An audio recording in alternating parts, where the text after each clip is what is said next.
안녕하세요. 오늘도 사연 살롱을 찾아주셔서 감사합니다. 50대 중반의 여성이에요. 저는 지방의 평범한 집에서 자랐어요. 아버지는 회사원이었고 엄마는 가정주부였어요. 남동생과 저는 부유하지는 않아도 크게 어려운 것 없이 자랐어요. 저는 공부보다는 친구들과 어울리는 걸 더 좋아했어요. 동생은 공부를 곧 잘해서 고등학교를 서울에 있는 외고로 갔고요. 저는 집하고 가까운 데에 배정받은 고등학교를 다녔죠. 부모님은 남동생을 자랑스럽게 여기셨어요. 하지만 그렇다고 해서 저를 남동생과 비교하지는 않으셨어요. 엄마는 늘 제게 사람은 각자 잘하는 걸 타고나는 법이야.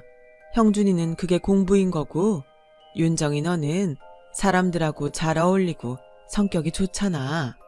라며 저의 좋은 점을 칭찬해 주셨어요. 아버지도 마찬가지였고요. 그 덕에 저는 기죽지 않고 당당하게 자랄 수 있었어요. 엄마가 동생 뒷바라지 때문에 서울에 갔을 때도 아버지가 그만큼 저한테 잘해주려고 하셨고 엄마도 수시로 전화해서 저를 챙겨주셔서 섭섭하다는 생각을 해본 적이 없었어요. 저는 지방에 있는 대학에 합격했어요. 제가 특별히 가고 싶은 과가 있었던 건 아니라서 성적에 맞춰서 간 거였는데 그래도 합격하니까 기분이 좋았죠. 엄마 아빠도 동생도 축하해주고 잘했다고 격려해줬어요. 대학에 가서 저는 취미로 할 만한 활동을 찾다가 골프 동아리를 들어갔어요. 제가 성격은 활발해도 뛰고 땀 흘리는 건 좋아하지 않았기 때문에 골프는 걷다가 공만 치면 될 것 같아서 사람들도 만나고 좋겠다 싶었죠. 운동은 생각보다 쉽지 않고 필드를 돌아다니는 것도 만만치는 않았지만 여러 분야의 사람들을 만날 수 있어서 너무 좋았어요. 집은 부유한데 성적 때문에 지방대학에 와서 골프 동아리에 온 애들도 있더라고요. 그 중에서 수도권 부동산 정보를 잘 아는 애들이 몇 명 있었어요. 부모님이 그쪽 분야에서 일한다고 하더라고요. 저는 그 애들이 하는 얘기들이 재미있어서 자주 어울렸어요. 우리 집이 그런 투자를 할 돈이 있는 건 아니었지만 제 귀에 부동산 정보가 그렇게 쏙쏙 들어올 수 없었어요. 저는 계속 호기심이 생겨서 부동산 책도 사서 보고 혼자서 근처 부동산에 들어가 보기도 했어요. 그러다 보니 중개사분들하고 친분도 생겼고 그분들도 제가 부동산에 관심을 갖는 게 신기하고 귀엽다며 저한테 잘해주시더라고요. 제가 그렇게 대학 생활을 지내는 사이에 동생은 서울의 명문대 법학과에 합격해서 장학생으로 학교를 다니고 있었어요. 부모님은 동생에게 많은 기대를 하셨죠. 저도 동생이 자랑스러웠고요. 동생은 공부를 그렇게 잘하는데도 저를 무시하지도 않았고 잘난 척을 하지도 않았어요. 오히려 누나인 저보다 더 어른스럽게 제 생각을 많이 해줬어요. 저는 그런 동생한테 누나 노릇을 하겠다고 서울에 갈 생각을 했어요. 하지만 제 학벌로 서울에 취직을 할 수 있을지는 알 수 없었죠. 그래도 사람 일은 모르는 거니까 일단 취직할 곳을 알아보기로 했어요.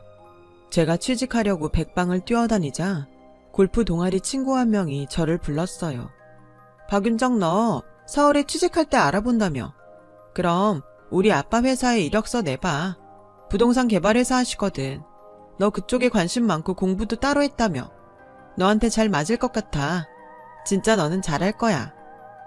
그 말에 저는 그 친구네 회사 말고도 다른 부동산 회사에도 원서를 넣었어요. 찾아봤더니 중소기업 규모의 부동산 회사가 몇 군데 있더라고요. 2군데 다 면접 연락이 왔고 둘 다 합격을 했어요. 사실 면접을 볼 때 2군데 다 제 대학을 가지고 물고 늘어졌지만 제가 기죽지 않고 좋은 대학 나온 사람보다 일을 더 잘할 수 있다고 했죠. 그랬더니 2 회사 다 저를 좋게 본 것 같았어요. 저는 친구네 회사에 가기로 했어요. 친구가 있어서는 아니고 2 회사를 비교해 봤는데 사원 복지도 그렇고 회사 자산도 친구네 회사가 더 좋았거든요. 친구도 제가 자기네 회사에 온다며 되게 좋아하더라고요. 제가 서울에 올라오자 엄마는 이제 안심이라며 저와 동생이 한 집으로 이사하는 걸 보고 아빠한테 내려가셨어요. 회사 일은 재미있었는데 무엇보다도 사수와 함께 현장에 가는 일이 좋았어요. 사람들을 만나고 이야기를 하며 협상을 끌어내는 걸 좋아하다 보니 이 일이 딱 제 천직처럼 느껴졌어요. 그렇게 일에 빠져서 지내다 보니 입사한 지 2년이 넘었더군요. 저는 그 무렵에 투자처에 계시는 분한테 남자를 소개받게 됐어요. 그 남자는 제 동생과 과는 다르지만 같은 대학을 나와서 좋은 회사에 다니고 있었어요. 저는 동생과 같은 대학을 나왔다는 사실만으로도 친근감을 느꼈어요. 남자는 제가 성격이 밝고 자신감이 있는 게 마음에 든다고 했어요. 저는 그 사람이 냉철하고 지적인 게 끌렸고요. 남자 부모님은 부동산 쪽에 투자를 하셔서 꽤 많은 돈을 모았다고 하더라고요. 남자는 넉넉한 가정에서 자라서 그런지 취향이 고급스러웠어요. 저한테는 그런 것도 매력적으로 느껴졌어요. 지금 생각하면 좀 철이 없었던 것 같아요. 20대에 막 돈을 벌기 시작한 때라서 어린 마음에 부티나는 게 좋아 보였나 봐요. 저와 남자는 1년 반 정도 사귄 후 결혼을 하기로 했어요. 남자 어머니는 딱 보기에도 부잣집 만화님 같았죠. 머리끝부터 발끝까지 명품으로 감싼 데다가 똑똑해 보이기까지 했거든요. 그분은 제가 부동산 회사에 다니는 게 마음에 들었다고 솔직하게 말씀하시더라고요. 우리 재성이 정도면 더 좋은 신부감도 찾을 수 있어. 그건 윤정 씨도 인정하지? 그래도 윤정 씨가 땡땡 회사에 다니니까 그거 하나 본 거야. 그 회사가 그쪽 업계에서는 탄탄하고 괜찮은 거 우리도 잘 알거든. 우리도 며느리한테서 원하는 거 얻을 수도 있고 윤정 씨도 우리 아들 좋아해서 결혼한 거니까 서로 좋잖아? 라고 하는 게 계산적으로 들리기는 했지만 말투도 그렇고 행동도 굉장히 교양 있었죠. 시댁분들이니까 좋게 보이려고 노력했습니다. 상견례 때 부모님한테도 예의에 어긋나는 행동은 없었거든요. 하지만 결혼하고 보니 시어머니는 학벌을 엄청 따지는 사람이었어요. 동생은 그렇게 좋은 대학 가서 사법고시도 패스했다며 너는 왜 지방대를 나왔어? 집이 어려워서 네가 동생 위해서 희생한 거야? 그런 게 아니면 학교 다닐 때 공부 되게 안 했나 보네. 머리가 나쁜 건 아닌 것 같은데? 라고 친척들이 있는 데에서도 거침없이 말하곤 했어요. 처음에 한두 번은 그러려니 했는데 시어머니 친구분들이 제 앞에서도 학벌을 가지고 뭐라고 하니까 기분이 좀 안 좋았어요. 어머니, 제가 재성씨보다 학벌 안 좋은 건 사실이지만 그래도 이제 남들 앞에서 그만 말씀하셨으면 좋겠어요. 제가 못 다닐 학교 나온 것도 아니고요. 나름 그래도 공부하는 애들 간 대학이에요. 그리고 저 거기 나왔어도 회사 잘 취직해서 다녔고요. 어머니가 자꾸 그러시니까 제가 마음이 안 좋네요. 뭘 그런 걸 가지고 그래. 내가 없는 말 한 것도 아니잖아. 나는 네가 결혼 잘했다는 얘기를 한 거야. 다른 뜻 없어. 네 학벌로 우리 재성이처럼 좋은 대학 나온 사람 만났으면 시집 잘 온 거잖아. 내 말이 틀렸어? 너 그거 다 자격지심이고 열등감이야. 고쳐야 돼. 어머니, 저 열등감 같은 거 가져본 적 없어요. 제 동생이 저보다 좋은 대학 다닌다고 기죽어 본 적도 없고요. 어머니가 너무 제가 나온 대학을 안 좋게 얘기하시잖아요. 저는 그거에 대해 말씀드리는 거예요. 그게 열등감이라고. 너는 아니라고 생각하지만 네 무의식 중에서 네가 열등하다고 느끼니까 기분이 나쁜 거야. 시어머니는 대학 순위가 중요한 사람이니 저도 그럴 거라고 마음대로 생각하는 거였어요. 말이 안 통하는 게 너무 답답했지만 어쩔 수 없다고 생각하고 넘어갔어요.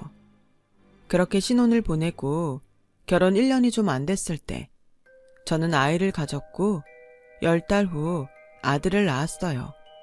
친정 식구들은 첫 아이라고 기뻐하셨어요. 시댁에서도 좋아했지만 아들이 태어났다는 걸 엄청 강조했어요. 요새 아들, 딸 다 공평하다고 하지만 그래도 아들이지. 내가 회사랑 동생 빼고는 별 볼 일 없나 보다 했는데 네가 우리 집 와서 복이 붙은 것 같다? 시어머니는 축하한다는 말도 참 기분 나쁘게 하더라고요. 그걸 또 얘기하면 제가 자격지심 때문에 그런다고 할 게 뻔해서 별 말을 하지는 않았어요. 시어머니하고는 얘기를 하면 할수록 저만 답답해졌거든요. 그런데 제가 산후조리를 마치고 집에 왔더니 시어머니가 희한한 말을 했어요. 아이 키우면서 일하는 거 정말 힘든 거야. 그러니까 양육은 우리가 맡아서 할 테니까 너는 몸 잘 추스리고 건강 챙겨라. 그래야 출산휴가 끝나고 회사 가서 일할 때 편하지. 말씀은 감사한데 저 괜찮아요. 그리고 저희 회사가 출산휴가로 쉰다고 해도 복직이 쉽지 않다는 얘기도 있고요.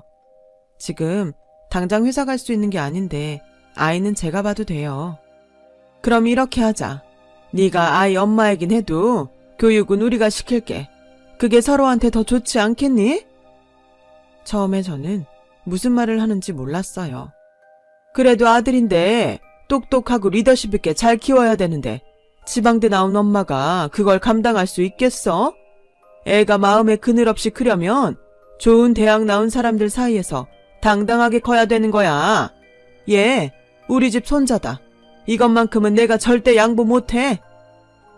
저는 기가 막히고 하도 속이 상해서 제대로 따지지도 못하고 하루 종일 울기만 했어요.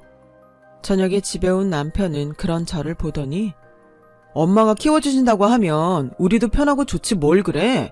그냥 좋게 생각해. 솔직히 우리 엄마 공부도 많이 하고 똑똑해서 엄마한테 맡기는 게 더 낫긴 하지.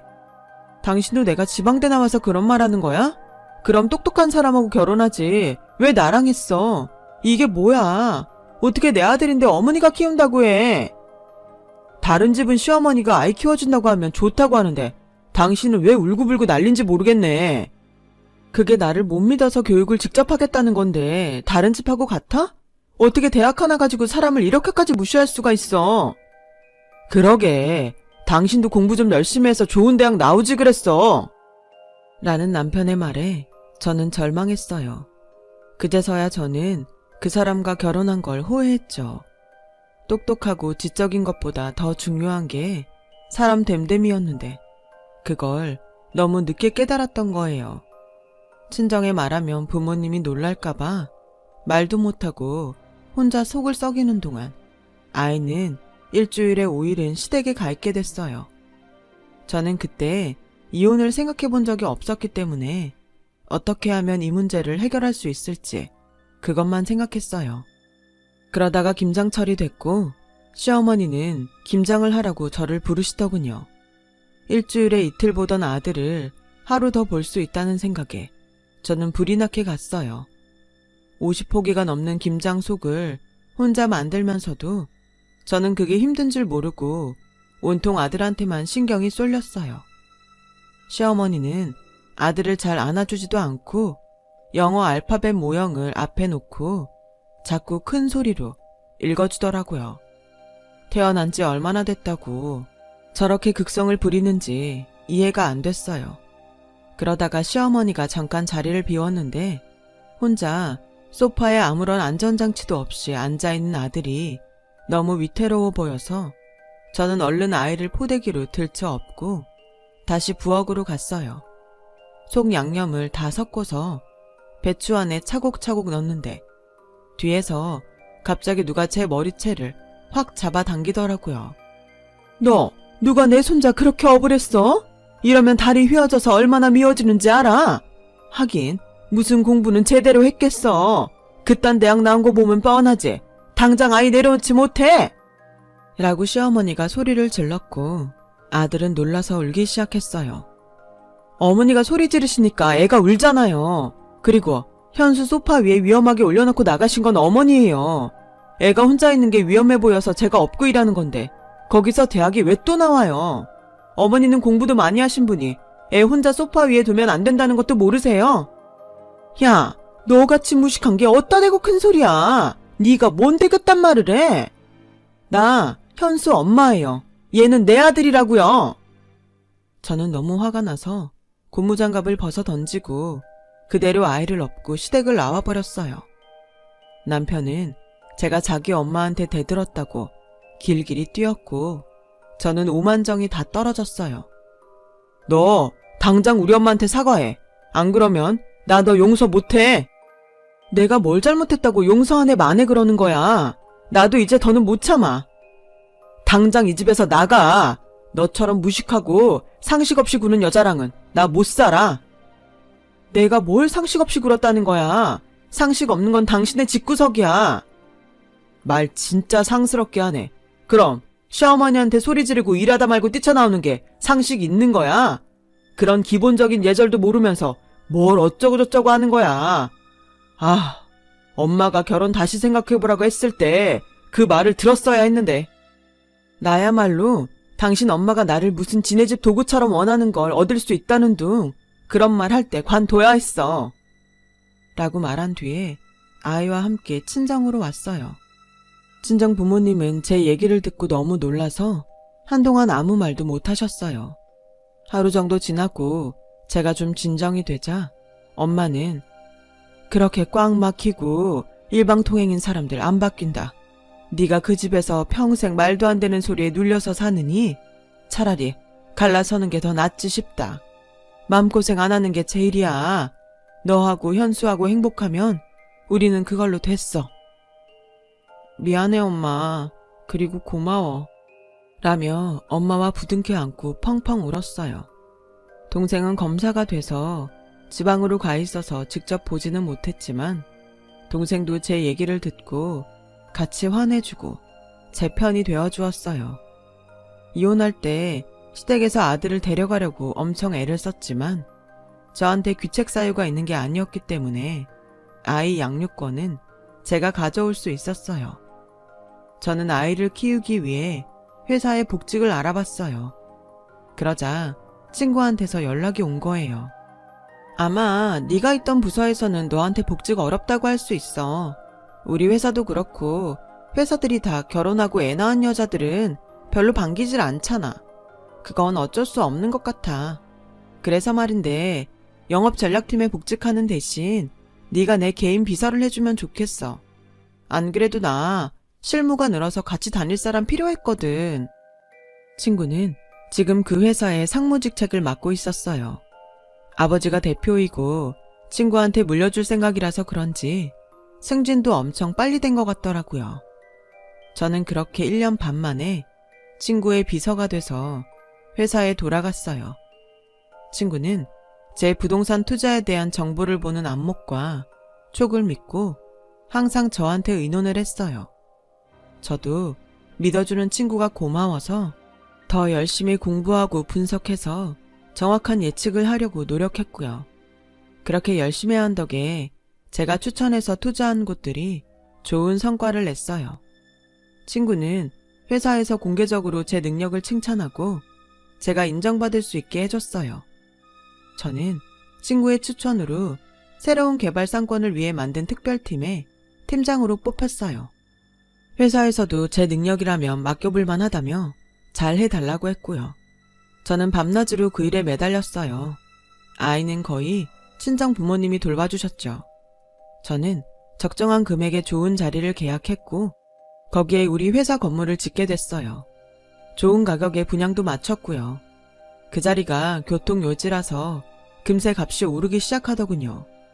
그 일이 잘 된 덕에 저는 영업전략부장으로 승진했고요. 그렇게 되기까지 10여 년의 세월이 흘렀죠. 그러던 어느 날 저는 헐값에 나온 부지를 보러 갔어요. 위치도 나쁘지 않고 건물도 괜찮은데 왜 그렇게 싸게 나왔는지 궁금해서 중개사한테 물어봤죠. 여기 주인이 어디서 사기를 당해가지고 돈을 홀딱 까먹어버렸지 뭐예요. 그러게 욕심을 좀 부렸어야지. 싼 값에 수도권 노른자 땅을 살 수 있다는 말이 완전 넘어갔는데 요즘 수도권 싼 데가 어딨다고. 아무리 개발이 덜 된 데라도 그렇지 그렇게 오래 이쪽 일로 돈 벌었어도 너무 욕심을 부리면 판단력이 흐려져요. 사람이 한순간에 무너진다니까요. 저는 일단 회사로 와서 좀 더 분석을 해본 다음에 그 부지를 살지 결정하기로 했어요. 개발은 이미 들어간 곳이었기 때문에 어느 정도 오를 만큼 오르긴 했지만 지금 부른 가격이면 나쁘지 않을 것 같았어요. 그래서 거기 주인을 만나서 확실히 그 가격에 팔 건지 알아보기로 했죠.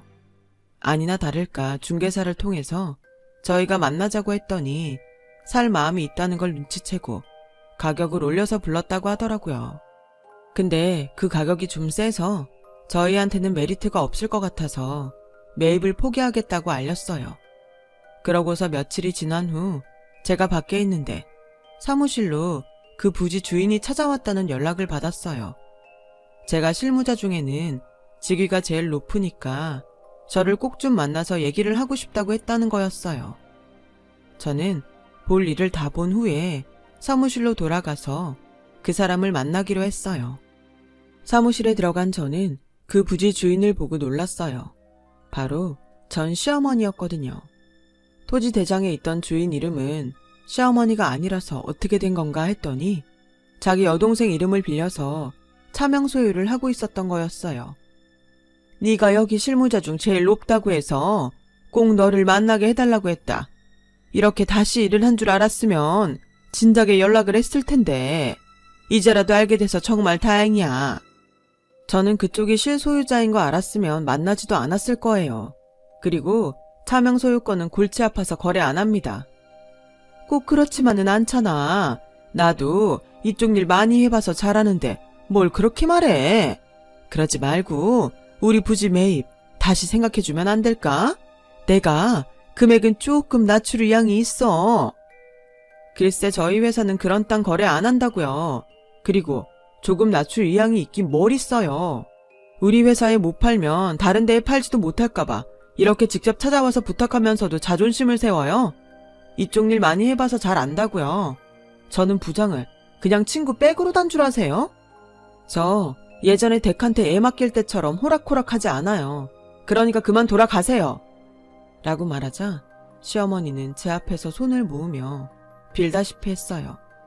제발 이렇게 부탁할게. 우리 좀 도와줘, 윤정아. 아니, 부장님 다시 한번 검토해 주세요. 자꾸 이러시면 경비 부를 거예요. 그러니까 좋게 말할 때 가세요. 그제서야 시어머니는 어쩔 수 없이 사무실을 나갔어요. 하지만 다음 날에도 또 찾아왔고 그래도 안 되자 그 다음 날에는 전 남편과 같이 왔더라고요. 이렇게 만나게 될 줄 몰랐네. 잘 지낸 것 같아서 다행이다. 다름이 아니라 엄마한테 들었겠지만 지금 우리 집 형편이 좀 그래서 우리 건물 부지를 니네 회사에서 샀으면 좋겠어. 가격대는 우리가 맞춰볼게. 지금 그쪽에서 가격을 맞춰본다는 말을 할 때가 아니죠.